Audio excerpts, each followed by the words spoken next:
أشهد أن لا إله إلا الله وحده لا شريك له وأشهد أن محمدا عبده ورسوله أما بعد فأعوذ بالله من الشيطان الرجيم بسم الله الرحمن الرحيم الحمد لله رب العالمين الرحمن الرحيم مالك يوم الدين إياك نعبد وإياك نستعين اهدنا الصراط المستقيم صراط الذين أنعمت عليهم غير المغضوب عليهم ولا الضالين.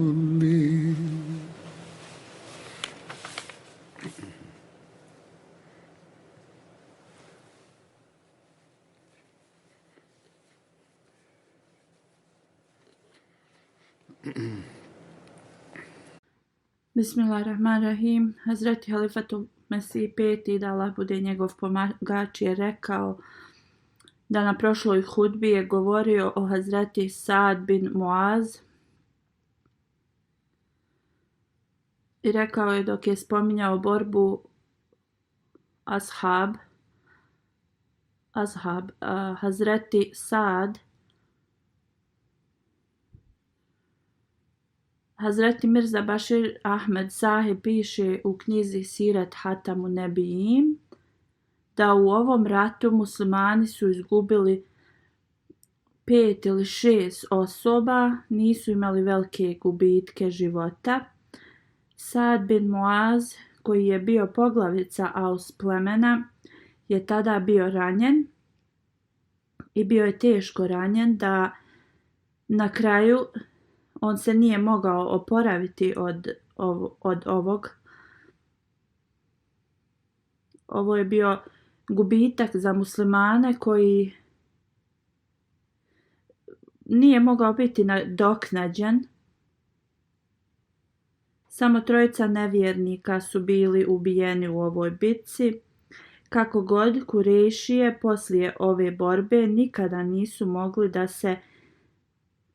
da sakupe veliku grupu ljudi i da napadnu Medinu. A predskazanje časnog poslanika sallallahu alejhi ve sellem je bilo potpuno ispunjeno.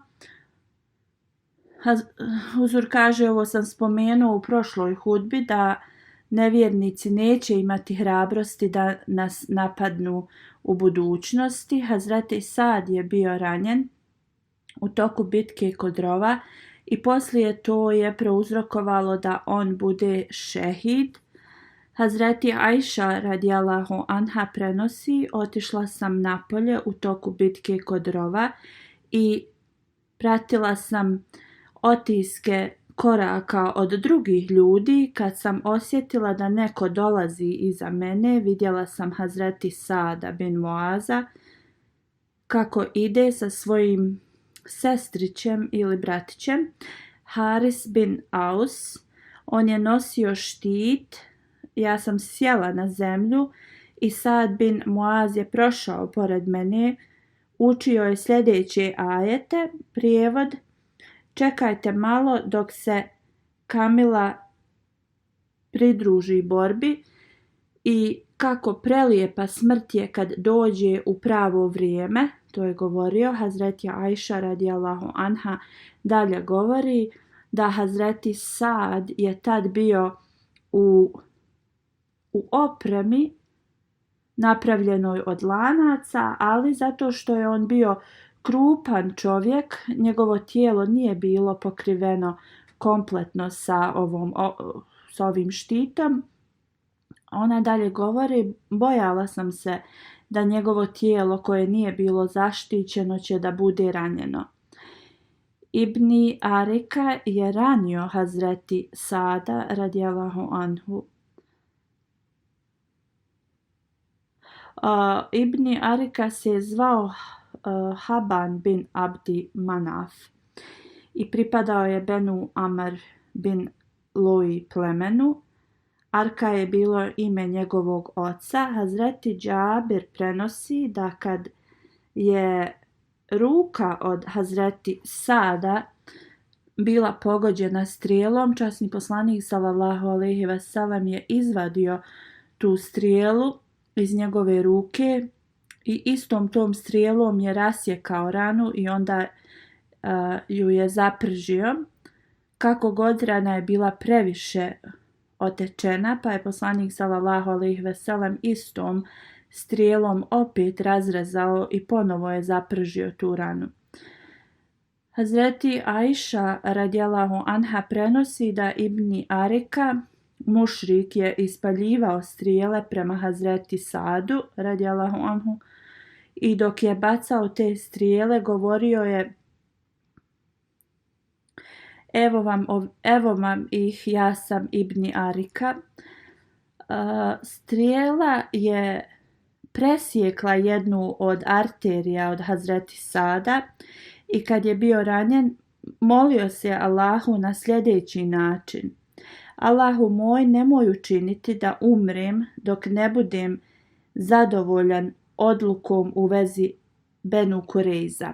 Hazreti Ajša radijallahu anha dalje prenosi da je Hazreti Sad bio ranjen u borbi kod rova.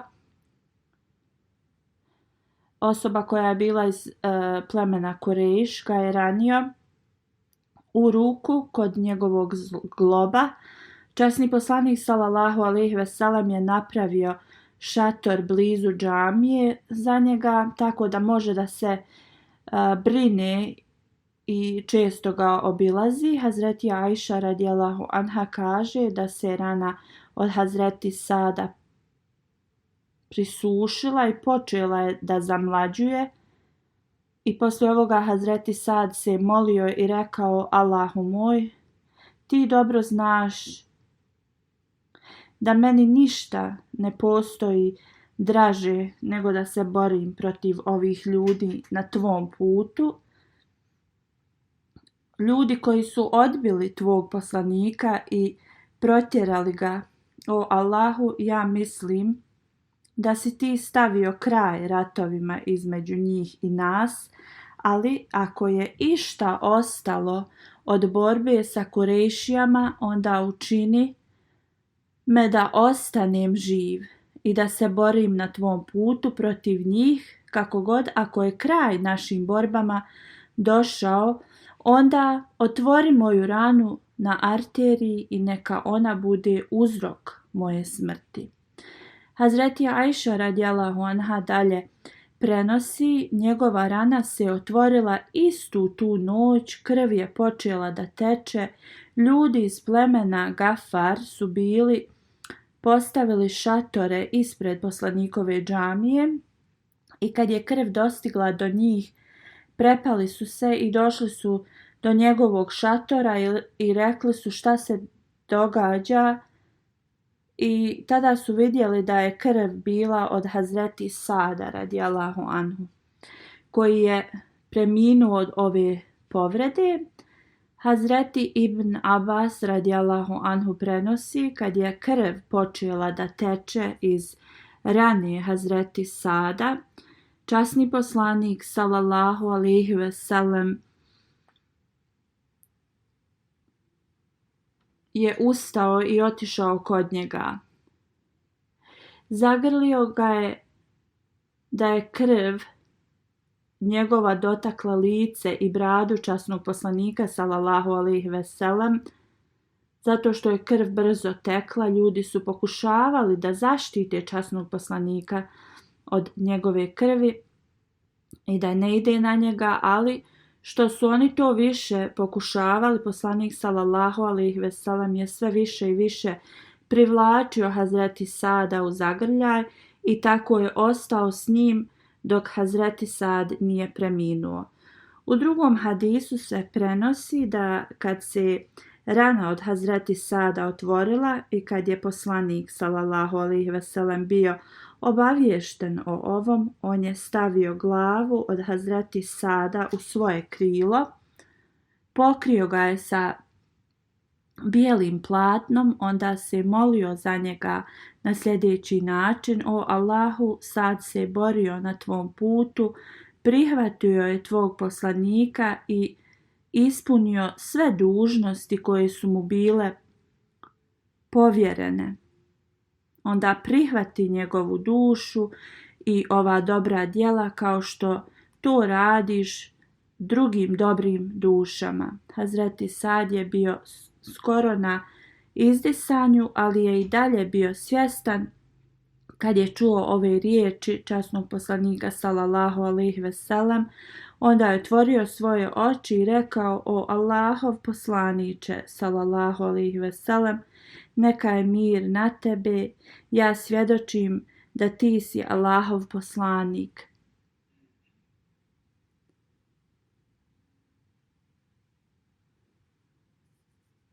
Kad je porodica od Hazreti Sada ugledala da je poslanik sallallahu alejhi ve sellem stavio glavu od Hazreti Sada na svoje krilo, strah ih je obuzeo. Kad je poslanik sallallahu alejhi ve sellem bio obaviješten o njihovom strahu, poslanik sallallahu alejhi ve sellem je rekao: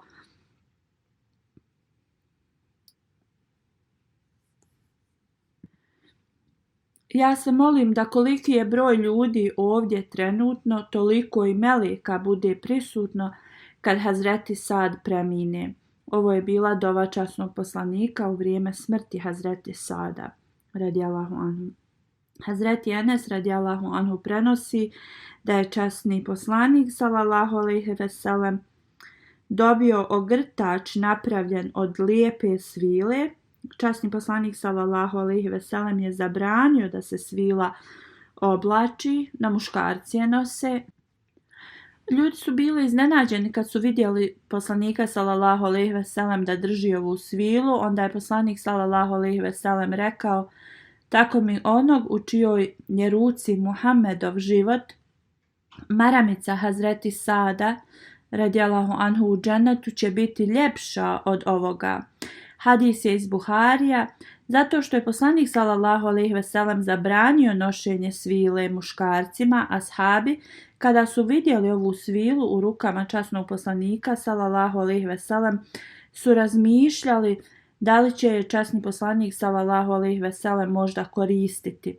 Kako god, činjenica je i objašnjenje stoji u Sahih Muslimu da ashabi su se divili kvalitetu te svile. Hazreti Bara prenosi da je poslanik sallallahu alejhi ve sellem dobio taj ogrtač kao poklon i ashabi su počeli da ga dotiču i da se dive kako je bilo nježno. Poslanik sallallahu alejhi ve sellem je rekao da li se vi divite njegovom kvalitetu, zaista maramica od Hazreti Sada u džennetu će biti nježnija od ovoga. Hazreti Džabir radijallahu anhu prenosi da je čuo od poslanika sallallahu alejhi ve sellem kako govori da se Allahovo prijestolje potreslo kad je Hazreti Sad bin Mauz radijallahu anhu preminuo. Ovo je hadis iz Sahih Buharija. Također hadis u Sahih Muslimu stoji. Hazreti Anas bin Malik prenosi da kad je tijelo od Hazreti Sada u ćefinima bilo donošeno ispred časnog poslanika sallallahu alejhi ve sellem, poslanik sallallahu alejhi ve sellem je rekao: prijestol uzvišenog Allaha se potresao radi njega. Dok je ovo objašnjavao,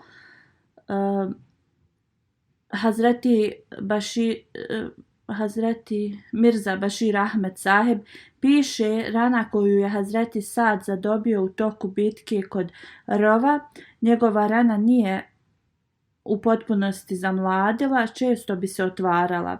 Ovo je bio poseban ashab i poslanik sallallahu alejhi ve sellem je posebno bio zabrinut za njega, a za njegovo liječenje onda kad su se vraćali iz bitke kod rova, časni poslanik sallallahu alejhi ve sellem je naredio da se šator napravi i da Sad radijallahu anhu bude smješten u dvorištu ispred poslanikove sallallahu alejhi ve sellem džamije, tako da se poslanik sallallahu alejhi ve sellem može lako brinuti i obilaziti ga. Rufeja, muslimanka, se brinula o njemu. Ona je bila ekspert u brizi o ranjenicima i u verandi ispred džamije je bila napravljena napravljena za brigu ranjenika i ranjenih muslimana. Kako god, uprkos svim ovim naporima i brizi o Hazreti Sadu radijallahu anhu, njegovo zdravlje se nije popravilo i ovo vrijeme također događaj u vezi Benu Kurejza se desio, što je učinilo poteškoće za njegov oporavak i njegovo stanje se još više pogoršalo u toku ovih dana. Jedno veče Hazreti Sad bin Mauz se molio sa velikom skrušenosti, molio se: o moj gospodaru, ti najbolje znaš moju želju za džihadom, da branim tvoju religiju od nacije koja je odbila tvog poslanika i protjerali ga iz njegovog zavičaja. O gospodaru moj, mislim da je rat između Kurejšija i nas se priveo kraju. Kako god, ako ti misliš da će biti još prilika za rat, onda mi ostavi da učestvujem u tom džihadu protiv njih. Ali ako se naša borba protiv njih završila, onda ja ne želim da ostanem živ. Onda pusti me da umrem kao šehid. Prenosi se da te iste noći rana od Hazreti Sada se otvorila i da je imao toliko krvarenje da je njegova krv tekla izvan njegovog šatora. Ljudi su se tu okupili.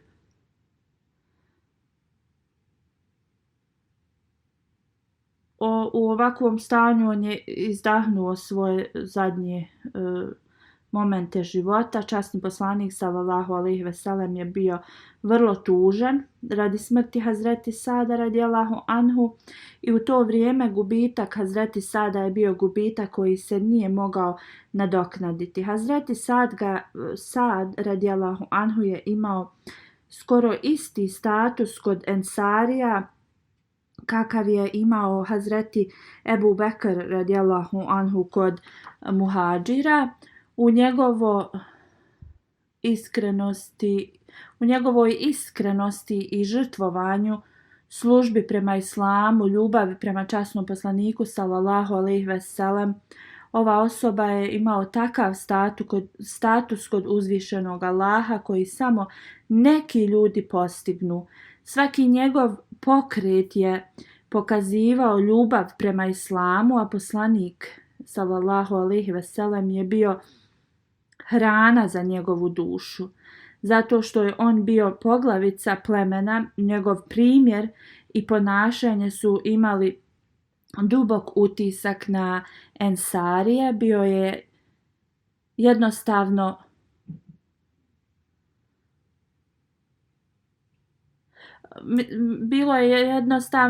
normalno da poslanik sallallahu alejhi ve sellem bude dotaknut na takav način, jer je ovo bio jedan izvanredan duhovni sin. Kako god, časni poslanik sallallahu alejhi ve sellem je uvijek pokazivao sabor i strpljenje u svakoj odredbi uzvišenog Allaha.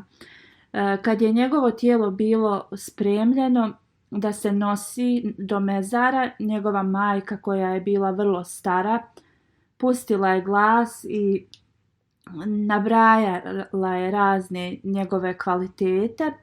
Kad je časni poslanik sallallahu alejhi ve sellem čuo ovo, iako on nije dozvoljavao tradiciju kukanja iznad mrtvog tijela, rekao je: žene koje kukaju često iznose razne laži, ali sve što je god rekla majka od Hazreti Sada radijallahu anhu, rekla je uistinu istinu. Koje god njegove kvalitete je spomenula, uistinu su bile ispravne.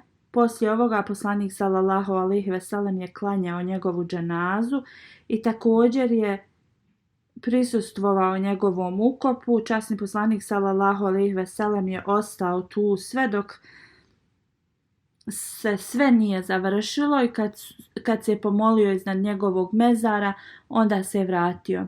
U toku ovog vremena časni poslanik sallallahu alejhi ve sellem je rekao: poslije smrti Hazreti Sada prijestolje uzvišenog Allaha se je potreslo, što je značilo da milostivog Allaha je sa srećom dočekao Hazreti Sada na ahiretu. Jednom kad je časni poslanik sallallahu alejhi ve sellem dobio platno koje je bilo svila, ashabi su govorili u vezi kvaliteta ovog platna sa velikim divljenjem. Časni poslanik sallallahu alejhi ve sellem je rekao: da li se vi divite ovom platnu? Ogrtač Hazreti Sada u džennetu Ogrtači Hazreti Sada u džennetu su mnogo boljeg i nježnijeg kvaliteta i materijala od ovoga. U hadisima koje sam naveo ranije iz Buharija i Muslima se govori o maramici Hazreti Sada radijallahu anhu, kako god Hazreti Mirza Bashir Ahmed Sahib radijallahu anhu je preveo ovo kao da znači odjeća. U svakom slučaju, arapska riječ koja se koristila u ovim hadisima također se može odnositi i na odjeću. Majka od Hazreti Sada bin Muaza je ponavljala stih u svojoj tugi za Sadom. Govorila je: Sadova majka tuguje za Sadom koji je bio primjer inteligentnosti, hrabrosti i civilizovanosti. Šta može da se kaže o tom vremenu, vođa koji je ispunjavao sve nedostatke? Kad je čuo ove riječi, časni poslanik sallallahu alejhi ve sellem je rekao: svaka žena koja kuka iznad tijela mrtve osobe je lažov. Drugim riječima, one bespotrebno preuveličavaju te riječi, osim Sadove majke. Ovo je iz Tabkatul Kubra. Hazreti Sad bin Mauz je bio krupan čovjek i kad se njegovo tijelo kad su nosili, digli njegovo tijelo da ga nose, neki licemjeri su rekli: nikada nismo vidjeli lakše tijelo. Drugim riječima, oni su bili uznemireni zbog njegove odluke u vezi Benu Kurejza koju je on donio, i onda su ovo govorili na negativan način. Kada je časni poslanik sallallahu alejhi ve sellem bio informisan u vezi ovoga, on je rekao: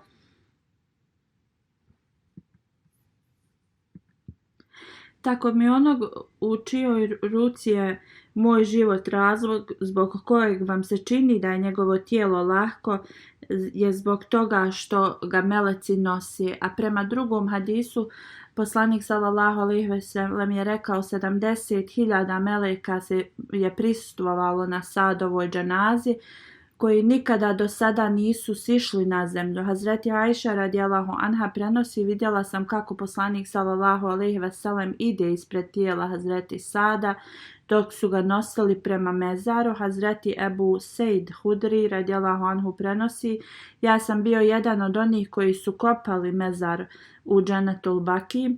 I kad smo kopali mezar, osjećali smo miris iz njega.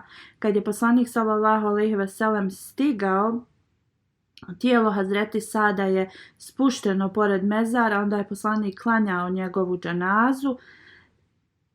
Prenosilac kaže: vidio sam toliko ljudi u Džennetul Baki da je bio čitav ispunjen.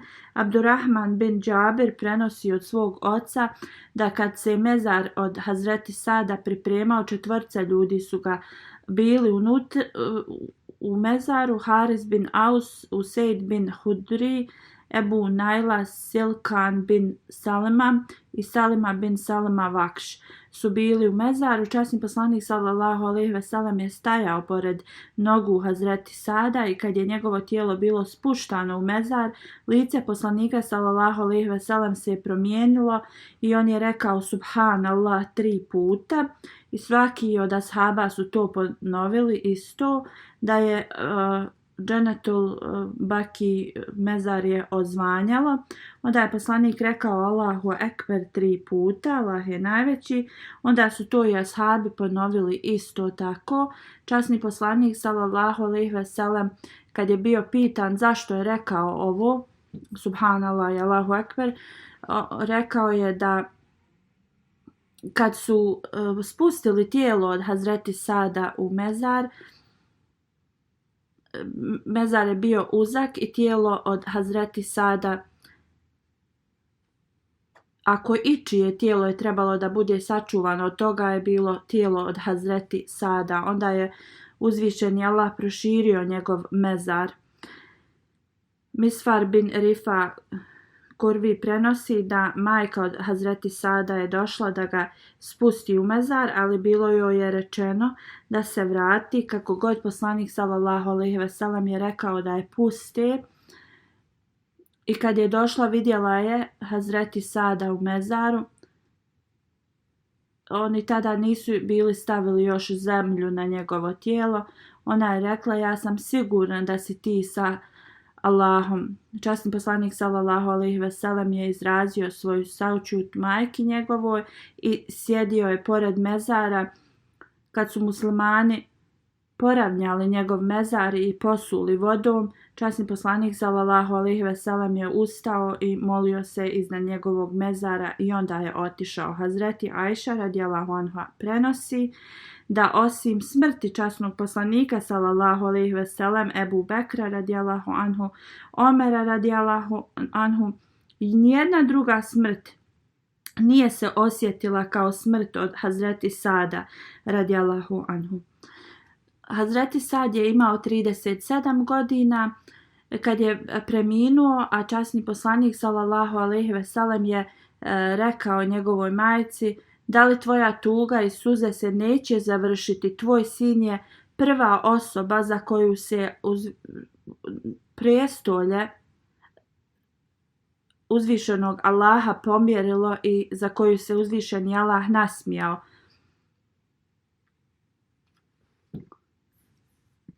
Kad se poslanik sallallahu alejhi ve sellem vratio sa dženaze od Hazreti Sada, njegove suze su padale na njegov krevet. Hadis prenosi da je Hazreti Sad bin Muaz rekao: nema sumnje, ja nisam jak, ali 3 stvari u kojima sam jak su, znači iako je smatrao sebe nejakim, rekao je 3 stvari za koje se smatrao jakim. Prva, rekao je: šta sam god čuo od poslanika sallallahu alejhi ve sellem, to sam smatrao istinom. Druga, nikada u namazu ne bi dozvolio da razmišljam o bilo čemu, znači bi imao veliku koncentraciju u namazu.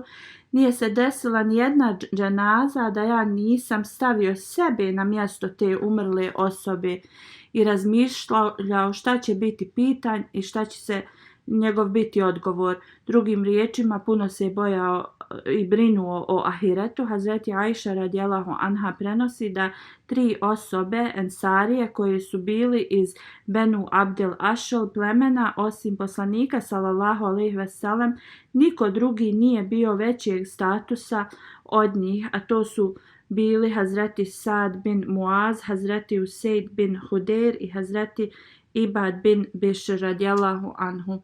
Sljedeći ashab kojeg ću spomenuti je Sad bin Abi Vekas radijallahu anhu.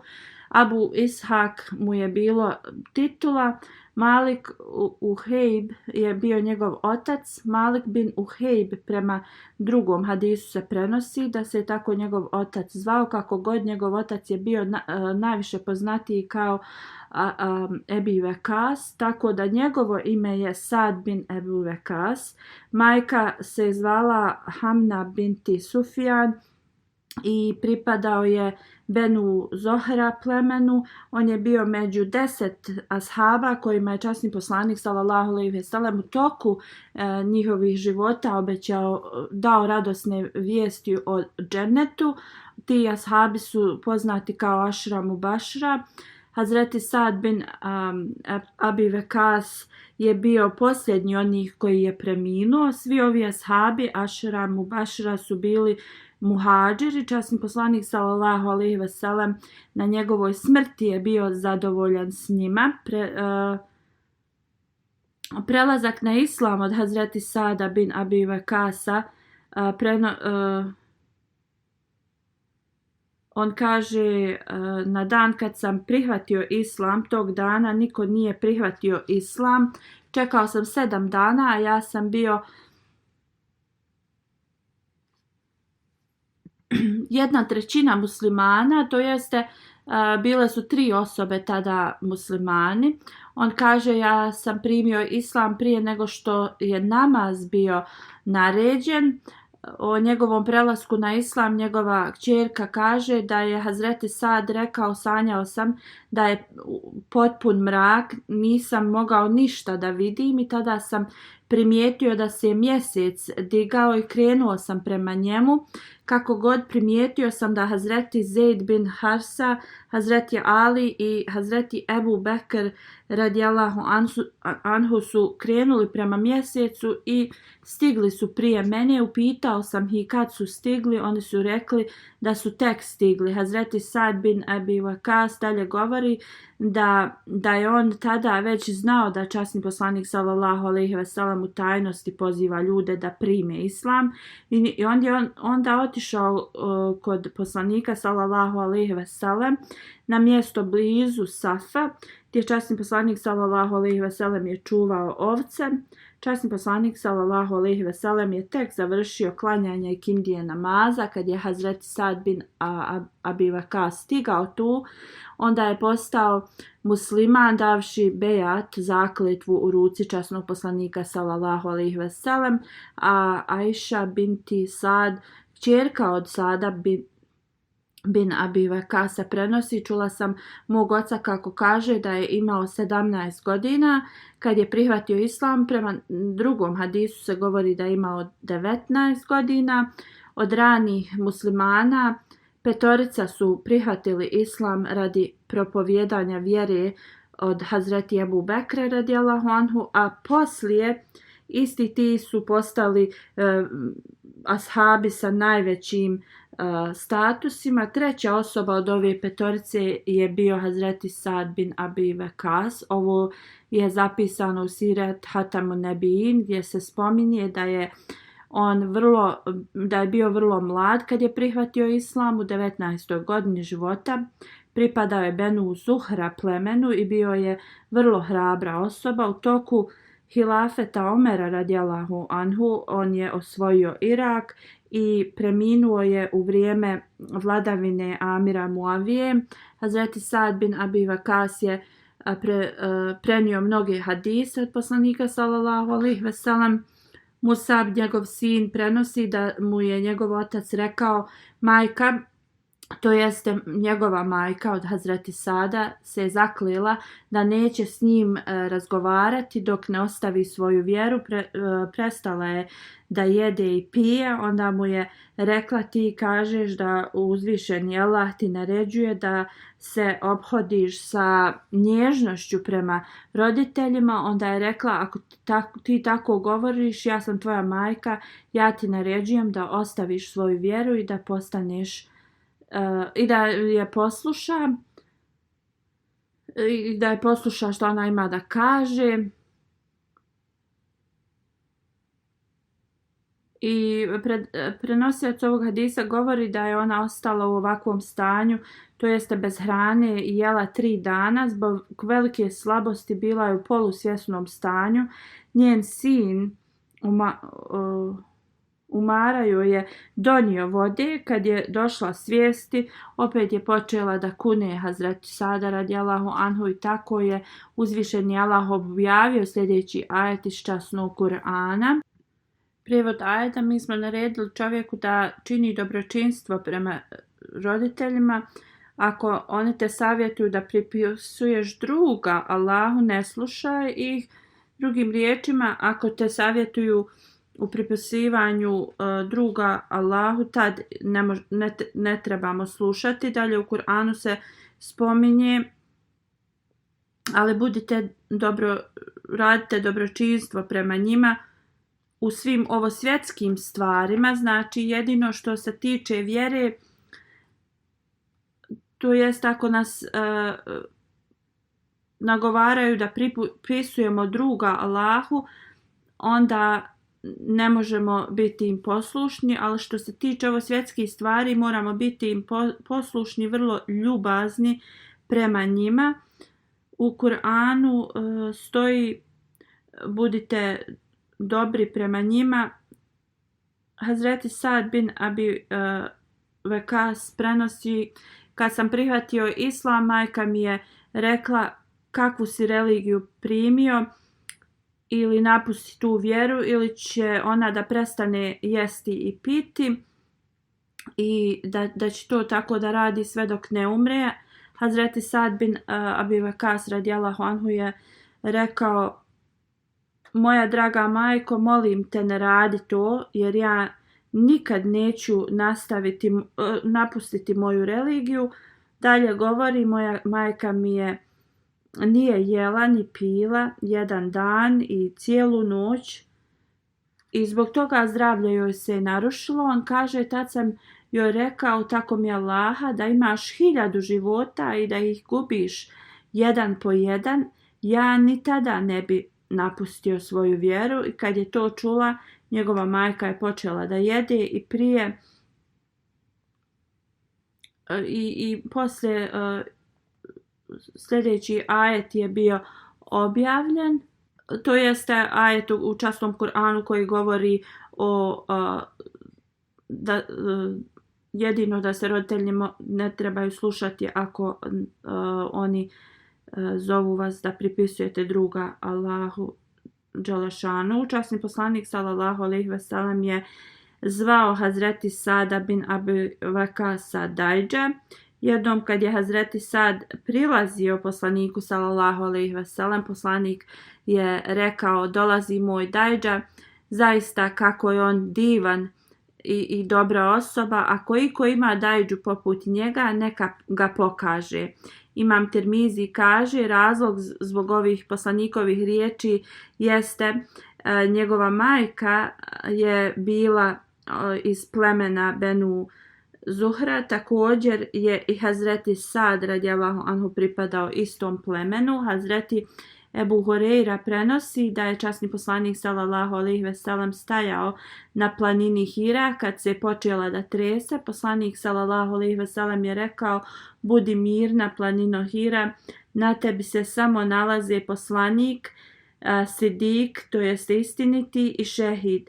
U to vrijeme na planini su bili poslanik sallallahu alejhi ve sellem, Hazreti Ebu Bekr, Hazreti Omer, Hazreti Osman, Hazreti Ali, Hazreti Talha bin Ubejdullah, Hazreti Zubeir bin al-Avam i Hazreti Sad bin Abi Waqqas.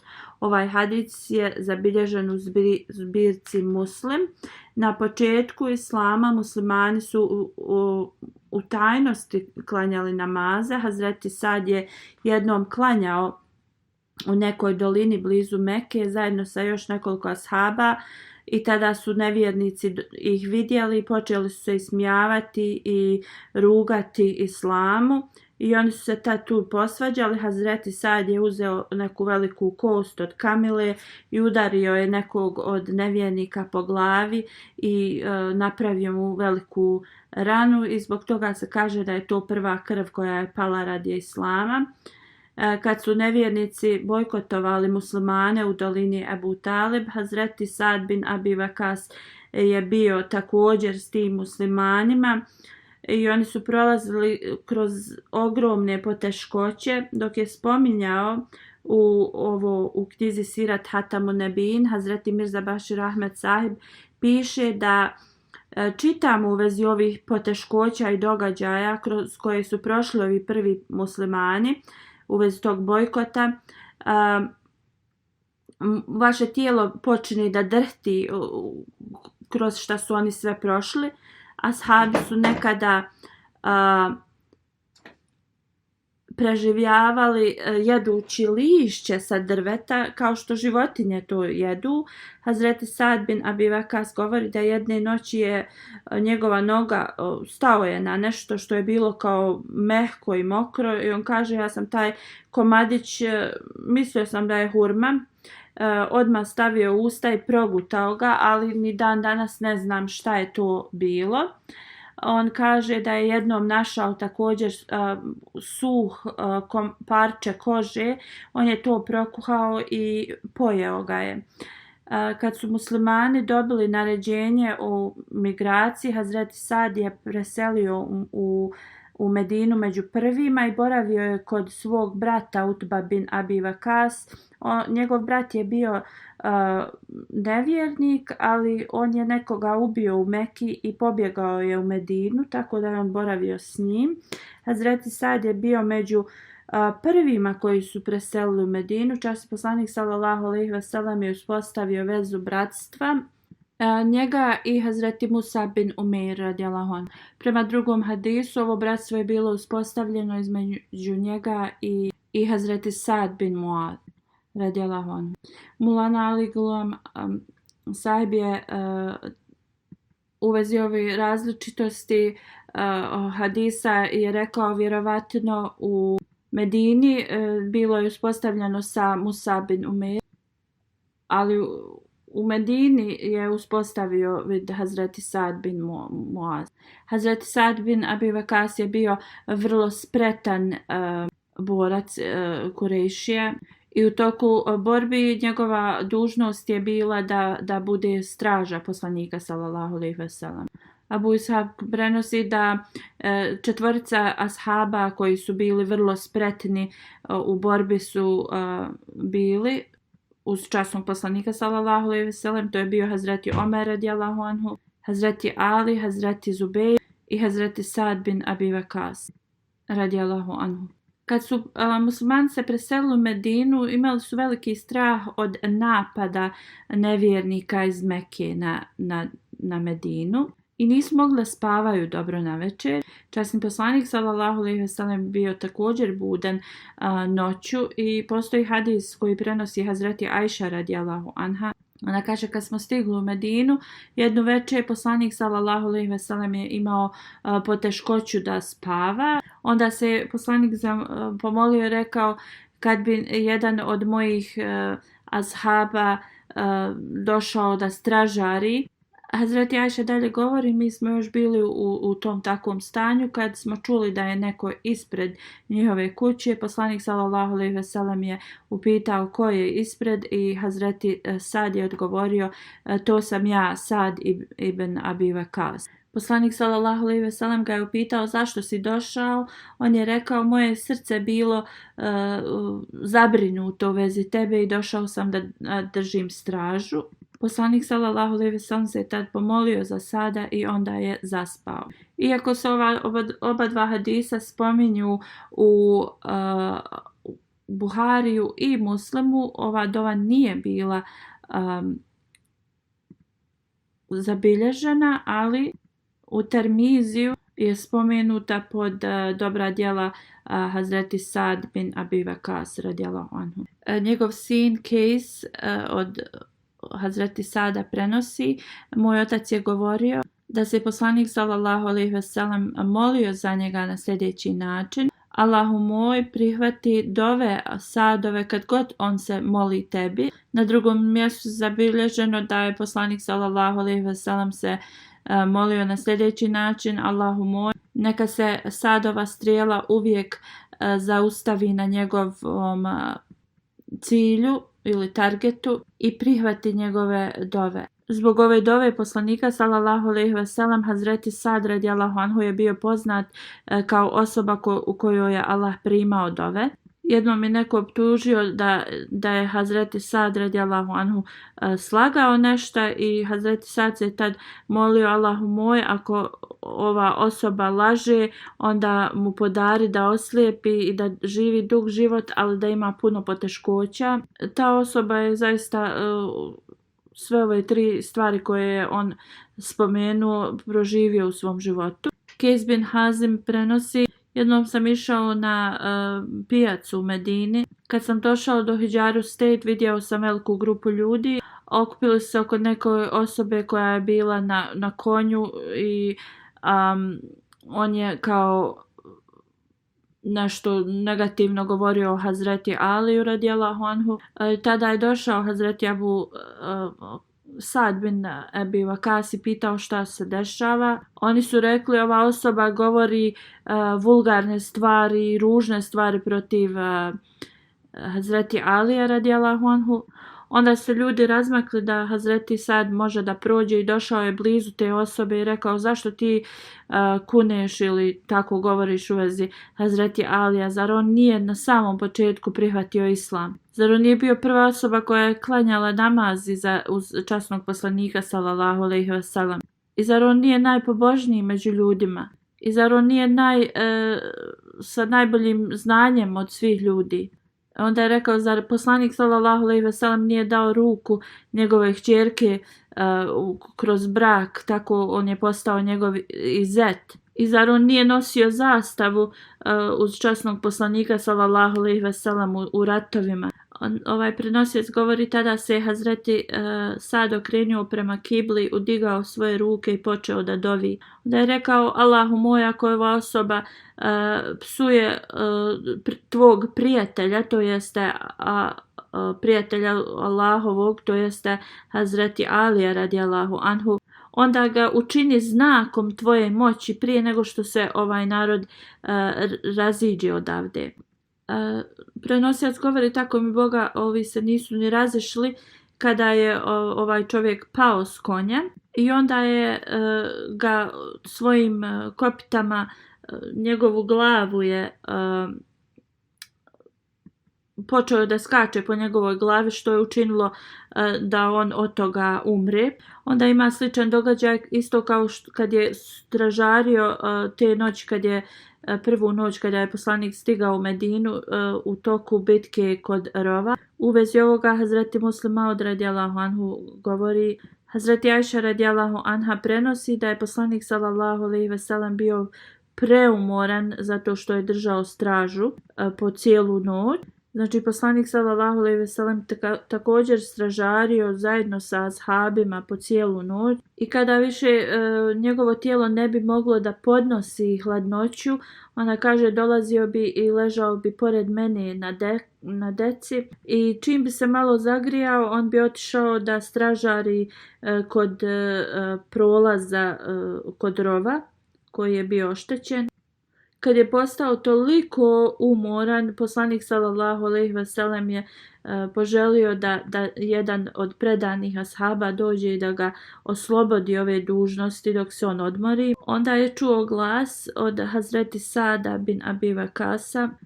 Poslanik ga je upitao zašto si došao, on je rekao da ja stražarim umjesto tebe.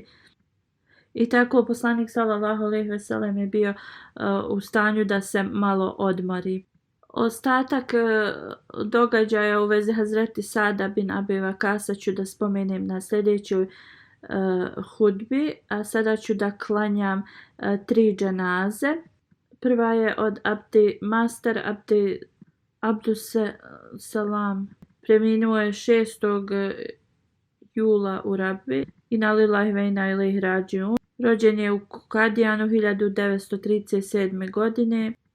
Abdurrahim Saheb, njegov otac je bio poslušni član zajednice, a otac njegovog oca je bio ashab obećanog Mesija alejhi salama i imao je čast da primi da bejat u ruci obećanog Mesija alejhi salama. Prvo školovanje mu je bilo u Kadijanu, a poslije je završio u Rabbi. On ima jednu kćerku i jednog sina i njegova žena je preminula nekoliko godina ranije. Kad je završio svoje školovanje, radio je kao dobrovoljac u Talimul Islam koledžu i onda 1962. kad je završio sve svoje ispite, onda je bio postavljen kao profesor. 1969. je završio fakultet i onda je bio postavljen za profesora. 1970. je bio direktor Talimul Islam srednje škole u Rabbi. Poslije je škola postala kao državna i onda je bio prebačen od strane vlasti u drugu školu, jer sve škole su sad na državnoj toj bazi. On je poslije predavao u raznim školama, služio je raznim odborima u džamatu. Huzur kaže, on je također bio i moj učitelj i bio je odličan učitelj i uvijek je imao prijatan osmijeh na licu i objašnjavao bi sve na najbolji način, da mu uzvišeni Allah podari svoju milost i oprost i uzvisi njegov status na ahiretu i omogući njegovom potomstvu da ostanu uz džemat i hilafet. Sejd Mujibullah Sadik Sahib je sljedeća osoba. Preminuo je 28. maja u 83. godini na lillahi ve inna ilaihi rađiun. Rođen je u Kadijanu, odrastao je u ovom lijepom okruženju. Njegov otac Sejd Sadik Ali Saheb je uzeo bejat od obećanog Mesija alejhi salama. Izvinjavam se, od Hazreti Halifatul Mesih prvog je uzeo bejat, njegov otac.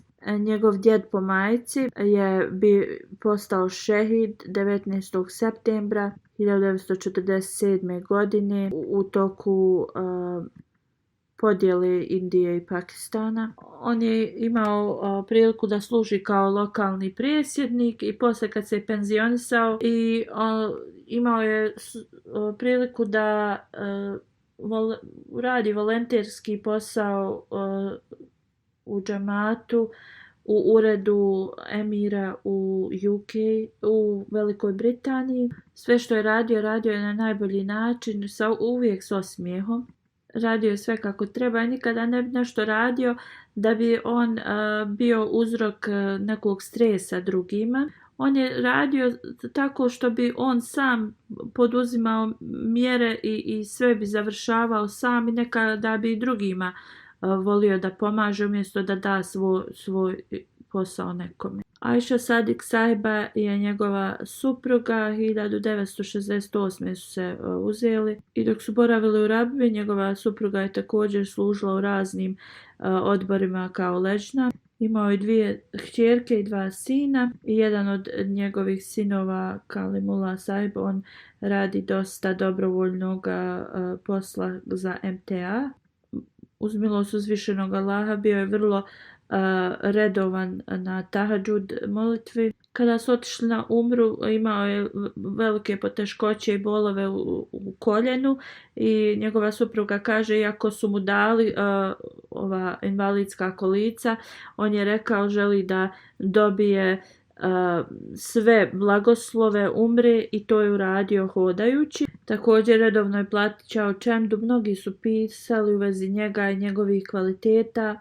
Sejd Mujibullah Sadik sahib je ispunio onaj statement koji je poslanik sallallahu alejhi ve sellem rekao da komšije i rodbina i djeca i ljudi u okolnosti oni šta kažu u vezi osobe, znači prema tome se kao cijeni i zaista on je ispunio to na najbolji način i uspio je da njegova djeca su uvijek uz hilafet i džemat. Ne samo da je on pomagao Neahmedi komšije, ali je to prenio i na svoju djecu. I kad je preminuo, njegove komšije su bile vrlo tužne. Slično svi iz ureda kolege koji su s njim radili su spomenuli kako je imao prelijepo ponašanje,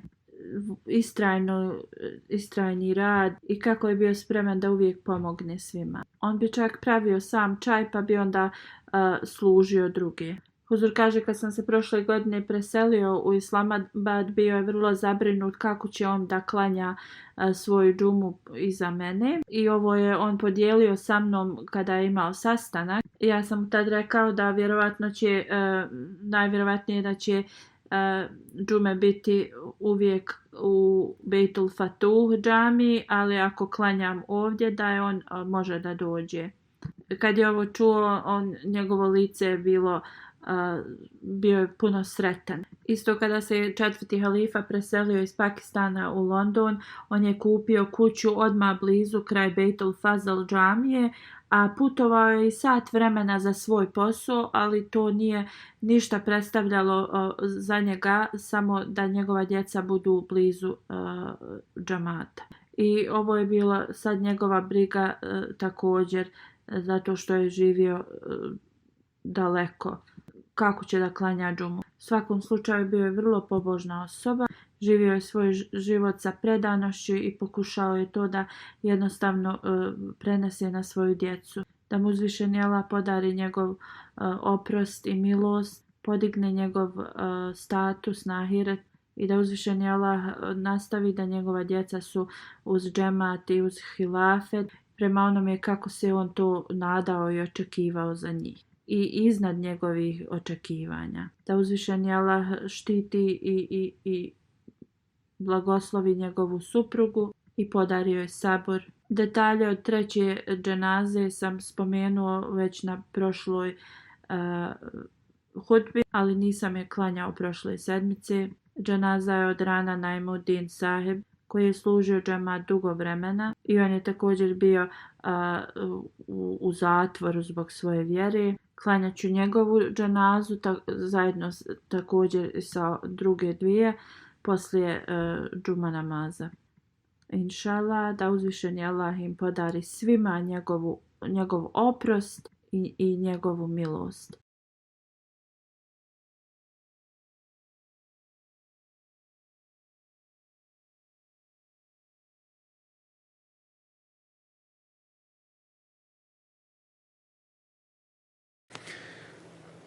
الحمد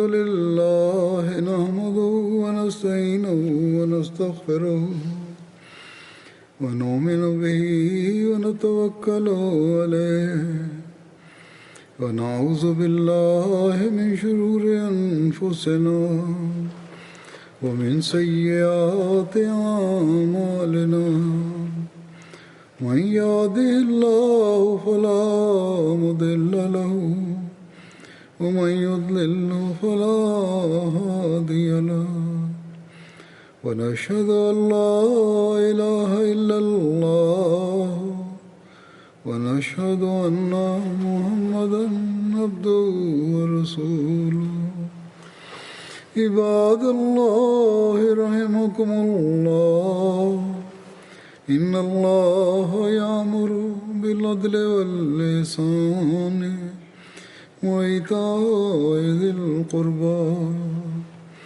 وينهى عن الفحشاء والمنكر والبغي يعظكم لعلكم تذكرون اذكروا الله يذكركم وادعوه يستجب لكم ولذكر الله أكبر.